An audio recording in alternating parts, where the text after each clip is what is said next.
Hello दोस्तों, राधे राधे सभी को। हमारे खुशबू यादव अवधी गीत के चैनल पर सभी का स्वागत है। मैं आप लोगों के बीच में एक प्यारा सा पचरा गीत सुनाने जा रही हूँ मैया जी का। तो कैसा लगेगा आप लोग कमेंट में ज़रूर बताइएगा अपनी राय, आप लोग को कैसा लगा। और ढेर सारा प्यारा आशीर्वाद दीजिएगा। आप लोग जैसे सपोर्ट कर रहे हैं वैसे सपोर्ट करते रहिए और अपना प्यारा आशीर्वाद हमारे ऊपर बनाए रहिए दोस्तों। नाई आइलू मैया, नाई आइलू मैया, नाई आइलू, काहे हमारी दुवरिया तू नाई आइलू, काहे हमारी दुवरिया तू नाई आइलू। नाई आइलू मैया, नाई आइलू मैया, नाई आइलू, काहे हमारी दुवरिया तू नाई आइलू, काहे हमारी दुवरिया तू नाई आइलू। तोहरे ही हथवा माई सब कर सिंगरवा हो, तोहरे ही हथवा माई सब कर सिंगरवा हो। छीन लिहालू मैया, छीन लिहालू मैया, छीन लिहालू, काहे मांगी के सिंदूरवा तू छीन लिहलू, काहे मांगी के सिंदूरवा तू छीन लिहलू।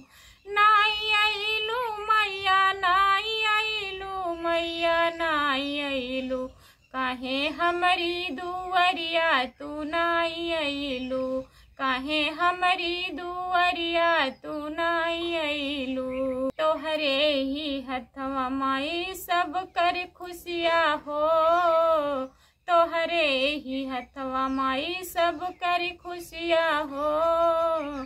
छीन लिहालू मैया, छीन लिहालू, काहे गोदी के ललनवा तू छीन लिहालू, काहे गोदी के ललनवा तू छीन लिहालू, काहे गोदी के ललनवा।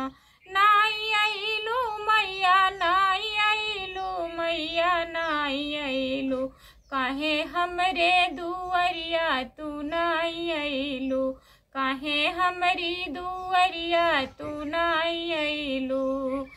तोहरे ही हथवा में सब करना सिबिया हो, तोहरे ही हथवा बाटे सब करना सिबिया हो। छीन लिहालू मैया, छीन लिहालू, काहे माय के बीरनवा तू छीन लिहालू, काहे माय के बीरनवा तू छीन लिहालू। नाई आइलू मैया, नाई आइलू मैया, नाई आइलू, काहे हमारी दुवरिया तू नाई आइलू, काहे हमारी दुवरिया तू नाई आइलू। तू ही तहाऊ माई सब करे साहरवा हो, तू ही तहाऊ माई सब कर साहरवा हो। सब कर हाऊ मैया तू महतरिया हो, सब कर हाऊ मैया तू महतरिया हो। तोहरे ही हथवा माई सब कुछ बाटई हो, तोहरे ही हथवा माई सब कुछ बाटई हो।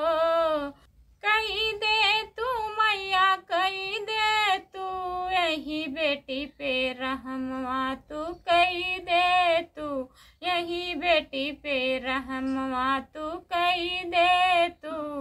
नाई आइलू मैया, नाई आइलू मैया, नाई आइलू, काहे हमारी दुवरिया तू नाई आइलू, काहे हमारी दुवरिया तू नाई आइलू।